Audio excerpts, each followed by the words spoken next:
Find the local minimum value of the function y equals x cubed times x minus 4. Justify your answer. Alright, before we even start, graphing it will let us see what to expect. So we can graph the original function, so x to the power of 3, brackets x minus 4. So since it's x cubed times x, I expect x to the power of 4, which is a quartic, which in this case looks a bit wonk, but that happens. Let me just zoom out a bit. Interesting. So there's clearly a minimum down here, and then this slightly curved bit here, which could be a maximum. Cool. Now the question was asking find the local minimum. So on our calculator, we can go gsolve, so F5, minimum, F3. Boom, we're done. Right? At x equals 3, y equals minus 27 will be our local minimum. So at 3 minus 27. Now, this is an excellence question, right? It's the last question of question 1. So that's unfortunately not enough, even for achieved. But knowing the answers right away will help us as we're progressing through.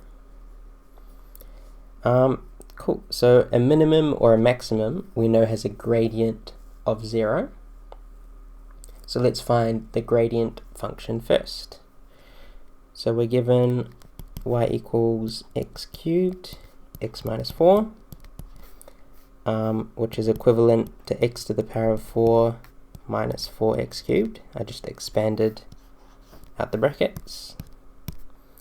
Now the derivative, so dy by dx, so the derivative of that, take the power, multiply it out the front, so 4x, subtract 1 off the power, so 4x cubed. Similarly, 3 times 4 gives 12, x to the power of 2. So we have found the derivative. Now how does it help us? Again, we're interested in the minimum, and we know a minimum and a maximum, right? The turning points have a gradient equal to 0. So we'll set the gradient equal to 0.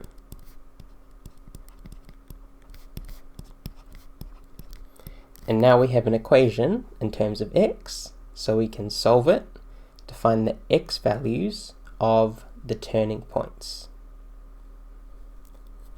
So this is a cubic equation, so I would expect up to 3 unique solutions. So to solve this algebraically, let's have a look first for any common factors. So I see both have a 4 and both have an x squared. So I will factorize. So 4x squared, and we're left with x, and then minus 3. So we can check 4x squared times x gives 4x cubed, 4x squared times minus 3 gives minus 12x squared. So we factorized. Now to solve, we know that either 4x squared equals 0 or x minus 3 equals 0.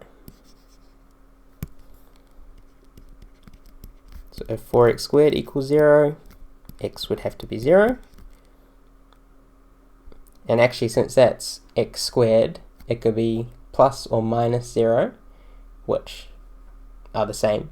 So there's essentially 2 solutions at 0. Or x minus 3 must equal 0, so x must equal 3.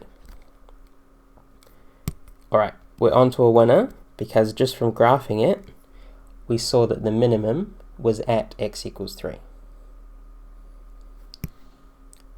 Cool. So far we found the gradient function, we set it to 0, and we found that 2 x values, where one of them is the minimum, and the other one could be a maximum. Now, it asks us to justify our answer. So there are multiple ways of doing this. I'll show you a few. So firstly, you should graph it on your calculator so you know where you're heading. Done. Secondly, you could take these x values, put them in the original function to see which has a greater y value, or in this case a lower y value. So let's do that. So I guess maybe let's say we're checking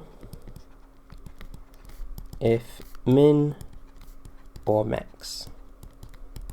So for x equals 0, y would equal 0 cubed times 0 minus 4, which gives 0.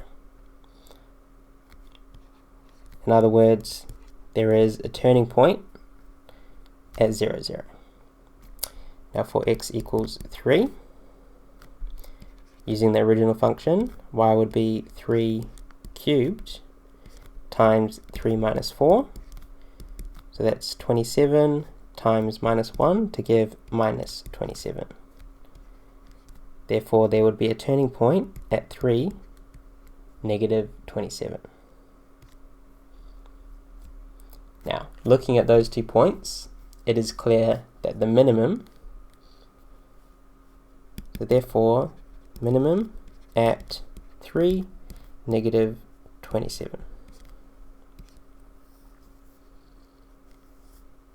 Yeah, because we checked both the solutions to our equation from the gradient function.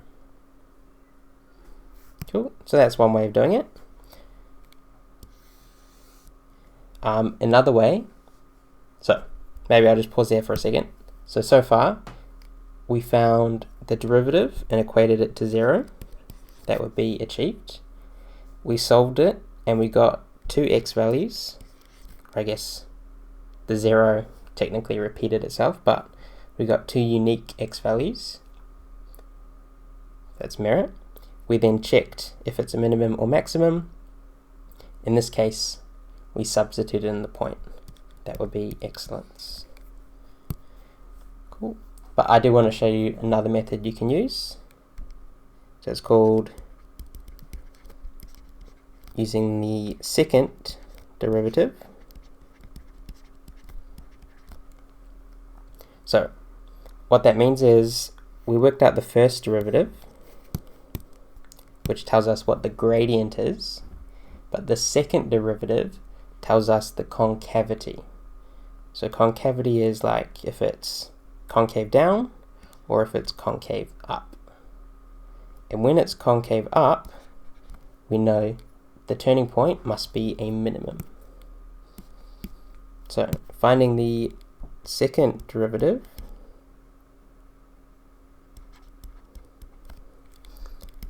so 4x cubed minus 12x squared becomes 12x squared minus 24x.